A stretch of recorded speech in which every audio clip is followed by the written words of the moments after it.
Сайн байцгаана уу? Moondance клубын үүсгэн байгуулагч Саранхүү байна. Moondance клуб ба нүүд ажиллагаагаа явуулаад 16 дахь жилдээ болж байна. Тэгээ энэ хугацаанд бид 8000 гаруй хүмүүст бүжгийн спортыг заан сургаж танилцсан байна. За бүжгийн спорт бол спортод байдаг хурд, хүч, уян хатан, ухаал самбаа, төсвөр төвчээр гэсэн ур чадваруудыг суралцахаас гадна урлагаас авдаг тэр гоо зөө мэдрэмж, өөрийгөө илэрхийлэх тэр ур чадваруудад суралцж байдаг. Түүнээс гадна хамгийн чухал зүйл нь бол хувь хүний хөгжлийн бүхэл ур чадваруудад ингээд тэгш суралцдаг ийм гайхамшигтай спорт. За манай клуб бүжгийн спортын бүх шатны сургалтыг зохион байгуулдаг. Тэгээ мэдээж анхан шат, агсан шат, гүнзгий шатны хөтөлбөртэй.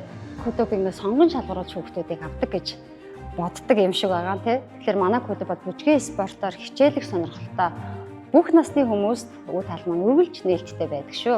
Клубын 3 танхимд хичээл ордог. Нэг нь 13 дугаар хороолол, нөгөөх нь 3 4 дугаар хороолол гэсэн салбарууд дээр хичээлийн шинэ жилийн эсэлтүүд маань эхэлсэн байгаа. Тэгэхээр та бүхэн маань бидэнтэй хамт өвөн цэнтэй цаг хугацааг бүтээхийг хүсвэл манай клубыг зорио ирээрэй.